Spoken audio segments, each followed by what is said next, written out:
After World War II, as America settled into peace and family life, Easter wasn't just a church day. It was a true celebration that brought neighborhoods and families together. Back in the 1950s, Easter had a kind of charm and togetherness that is hard to find today. Not long ago, I found my grandmother's old Easter photo album from 1954. The hats, the baskets, the homemade food, it all felt like stepping into a different world. Some families, especially in New England, would spend weeks getting ready. They made dishes that hardly anyone remembers now. And that's what this video is all about. Those Easter traditions that made this holiday so meaningful but have slowly slipped away.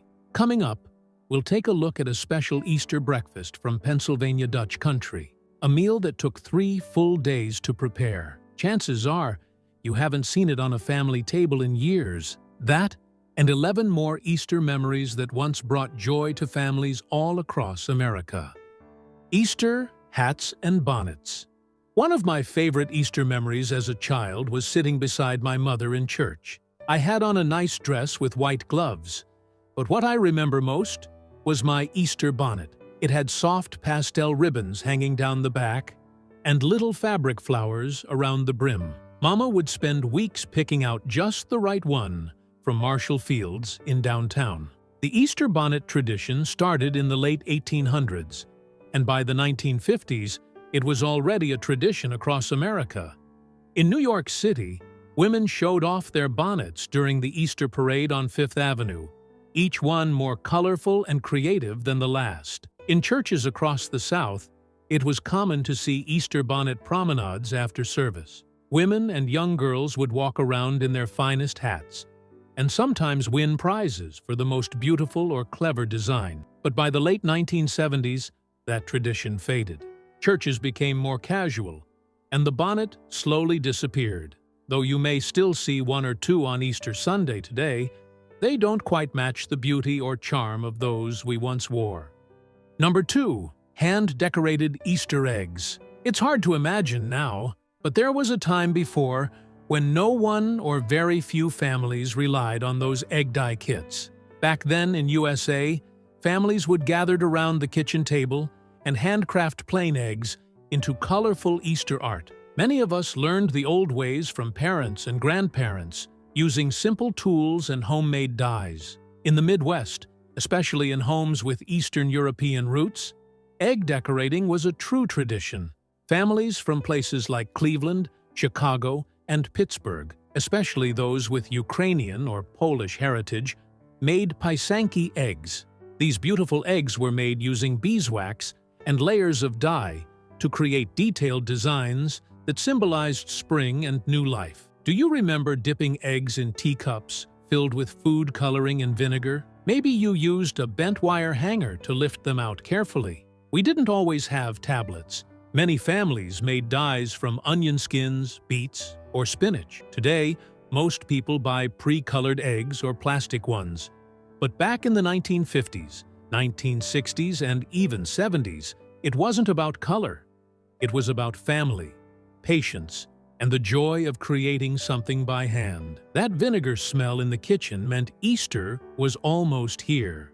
Coming up next, we look at a tradition that brought whole communities together before sunrise on Easter morning. And it all started with a surprising religious group. Number 3. Easter sunrise services. In New England and the Appalachian regions, Easter began before the children even woke up to find their baskets. In the early morning darkness, families would gather at the highest points in town, on hilltops, church steps, mountains, or any other designated landmarks, to watch the Easter sunrise together. The first Easter sunrise service in America was held in 1773 by the Moravian Church in Winston-Salem, North Carolina. By the mid-20th century, this peaceful tradition had spread far and wide. In small towns across Vermont and the Midwest, people came with blankets and coffee, standing quietly as the first rays of sunlight broke through the sky on Easter Sunday. It didn't matter which church you went to. The sunrise service was for everyone. Ministers from different churches would take turns leading the prayers and music, ending just as the sun rose. Some towns still carry on this tradition today, even after 100 years. In some families back then, missing the Easter sunrise service wasn't even a thought. But today, most folks are still sleeping when the sun comes up on Easter. Number 4. Homemade Easter baskets. Last spring, while visiting an old antique shop in rural Vermont, I came across a collection of hand-woven Easter baskets from the 1940s and 50s. The shop owner told me how these were often made in the weeks leading up to Easter, sometimes by fathers working quietly at night after the kids had gone to bed. Back then, in the years after the war, Easter baskets were not plastics bought from stores. Families often used small wooden bushel baskets lined with bright fabric scraps and filled with real straw or fresh-cut grass. In parts of New England, baskets were hand-woven from split wood or reeds. The skills and patience needed to do this were passed down from one generation to the next. These baskets were family keepsakes brought out every spring. Kids would find small wooden toys tucked among the sweets, hand-carved animals, or little dolls made just for Easter periods. Today, some of these old baskets can sell for over $100 at antique shops. But back then, their real value came from the love and care that went into making them. They may not have been fancy, but they held a piece of family money can't buy. Number 5. Easter lamb cake. Every holiday has a special cake, and for Easter, it was the lamb cake. Many families wouldn't consider Easter dinner complete without a three-dimensional, lamb-shaped cake. This tradition was especially strong in Polish-American communities across Chicago, Buffalo, and the Great Lakes region. The Easter lamb cake was a meaningful centerpiece that symbolized the Lamb of God, and it required special molds and plenty of skill. Families used heavy cast iron molds that were passed down from one generation to the next. These weren't the kind you tossed after a few uses. They were made to last, and often stayed in the family for decades. I remember gathering in the kitchen, watching Grandma mix that dense pound cake batter. Once it was baked and carefully removed from the mold, the decorating began. Children would help cover it in fluffy white frosting, sprinkle green coconut flakes, and add a little chocolate face. Of course, not every lamb cake turned out picture perfect. Some ended up with lopsided faces, droopy frosting, or expressions that would either scare the kids or made the whole family laugh. Even if they didn't turn out quite right, they always left behind the best memories. In places like Milwaukee and Cleveland, bakeries and small businesses sold their own versions, but the ones made at home were always the most treasured. So tell me, do you still have one of those old family lamb cake molds tucked away in your kitchen? Or has yours been lost, forgotten, maybe even a little rusty? Number 6. Easter parades and promenading. I once asked my grandfather what he remembered most about Easter in the 1940s and 1950s. He smiled and said, "The best part of putting on your Sunday best was the walk after Easter Sunday service. Everyone marched through town, showing off their spring clothes and stopping to greet neighbors." The Easter parade tradition wasn't limited to New York's famous Fifth Avenue. In small towns across America, especially in the South and Midwest, the parade was a cherished part of the day. In Charleston, South Carolina, the walk along the historic Battery Promenade was a sight to see. In Savannah, Georgia, newspapers often printed photos of the best-dressed families. And in St. Augustine, Florida, the oldest city in the U.S., locals gathered along cobblestone streets for Easter walks that mixed Southern charm with centuries-old Spanish traditions. These outings were about fashion, community, renewal, and celebrating the return of spring after a long winter. These walks were a way for neighbors to reconnect. Though a few cities still hold formal Easter parades, the quieter tradition of local Easter promenading has mostly faded. Today, most folks head straight home after church. Back in those days, you could smell Easter coming days before the actual holiday. In neighborhoods across America, particularly in areas with strong European heritage, the aroma of special Easter breads would fill the air as women prepared traditional recipes passed down through generations. Hot cross buns, with their distinctive cross of icing, were a Good Friday tradition in many homes from Boston to Baltimore. In Italian-American communities in New York, New Jersey, and throughout the Northeast, families prepared pain de Pasqua, a sweet, braided Easter bread often baked with colored eggs and flavored with citrus or anise. Ukrainian and Eastern European families in the Midwest made pascha, a tall, cylindrical bread with elaborate braided tops. Russian families would bake kulich, similar in shape to pascha, but often topped with icing and colorful sprinkles. And in Greek-American homes, the Easter table wasn't complete without tsoureki, a rich sweet bread flavored with orange and mahlab. A visit to my aunt's kitchen in rural Pennsylvania during Holy Week meant watching her hands working tirelessly, kneading dough for the special Easter bread that contained golden raisins and was topped with a sweet glaze. Aunt Irene always made her Easter bread with golden raisins and a sweet glaze, and I'll be darned if it didn't come out beautiful every time. The same bread pan had been used for decades, its dense and darkened spots telling the story of countless Easter celebrations. While you can find commercially produced versions of these breads today, the homemade traditions have largely faded. This wasn't just about the bread itself, but about the ritual of preparation that brought multiple generations together in the kitchen. Modern families rarely have the time or knowledge to continue these elaborate baking traditions, and something precious has been lost in that transition. Number 8.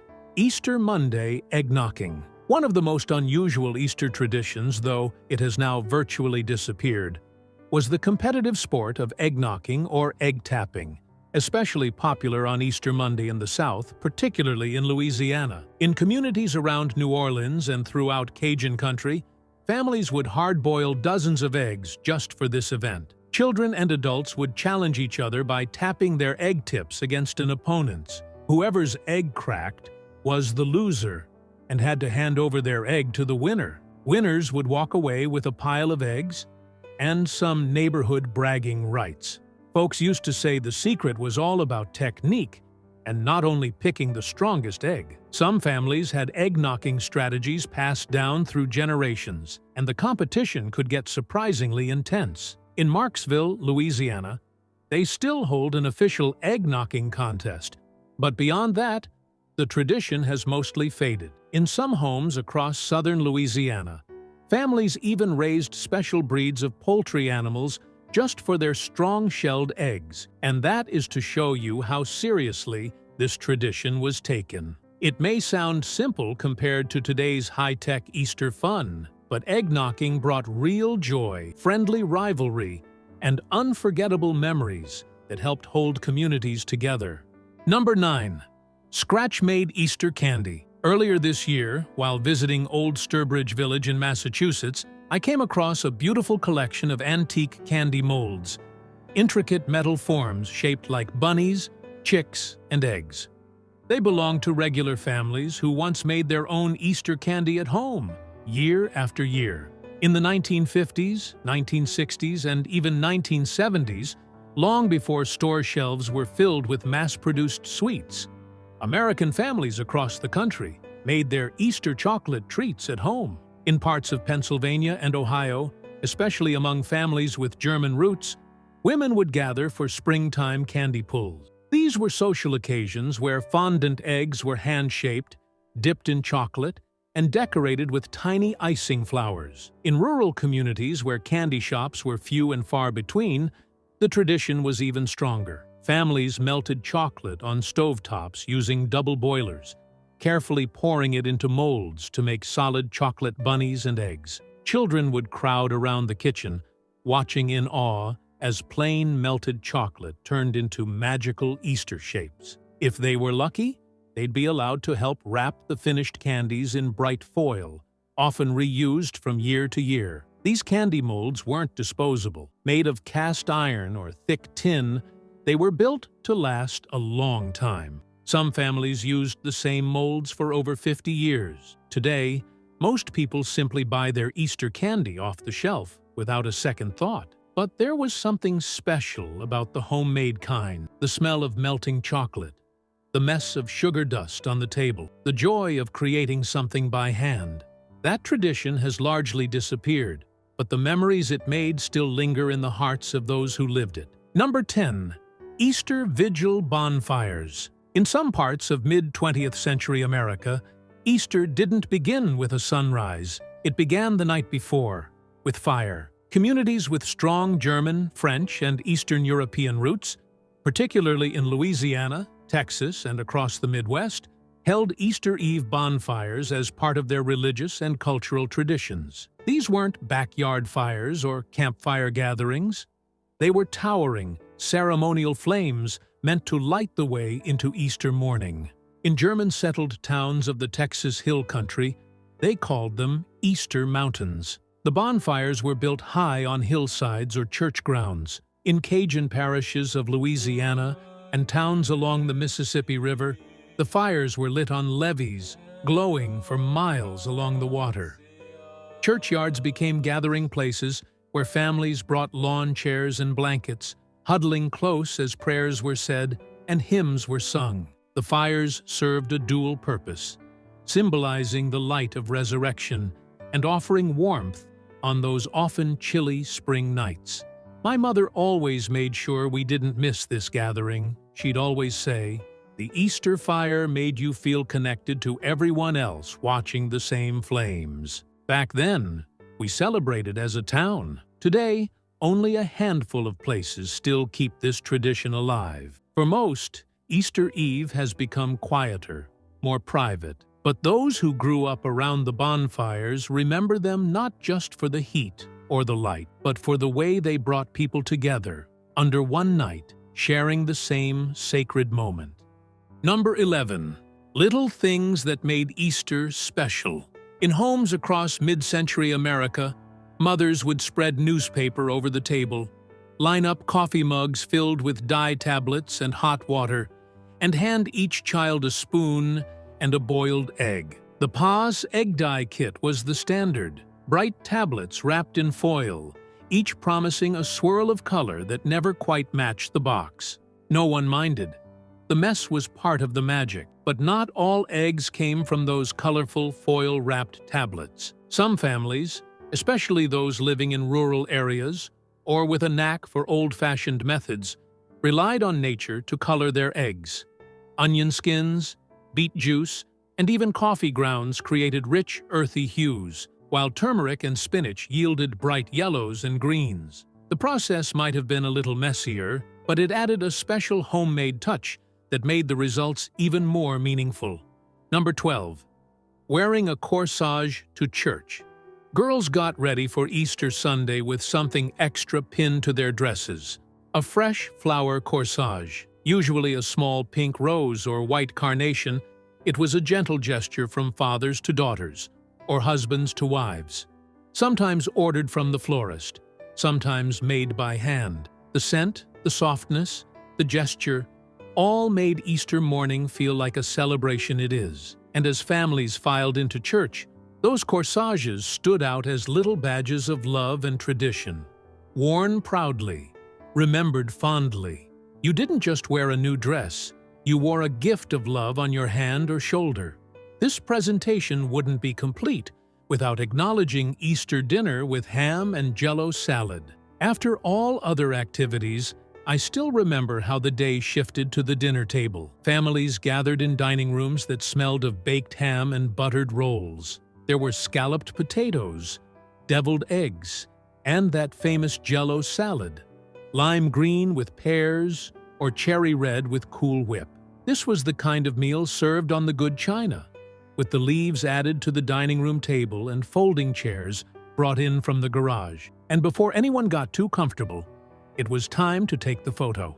Everyone was marched out to the front yard in their Easter best, positioned stiffly under a dogwood tree or in front of the porch steps. Someone, usually Dad, squinted through the viewfinder of a box camera and counted down. You smiled, even if the sun was in your eyes. That single snapshot would end up tucked into photo albums or framed on the wall until next year. In the evening, many churches held Easter pageants. Children in bedsheets and cardboard wings acted out the resurrection story, while proud parents filled the pews. Whether you had a speaking role or just waved a palm branch, there was something deeply moving about taking part. Back then, the church was both a place to worship and a stage where good memories were made. As we look back at these 12 forgotten Easter traditions from the 1950s, what stands out isn't just what we did differently, but how we celebrated. These weren't traditions designed for quick convenience or social media perfection.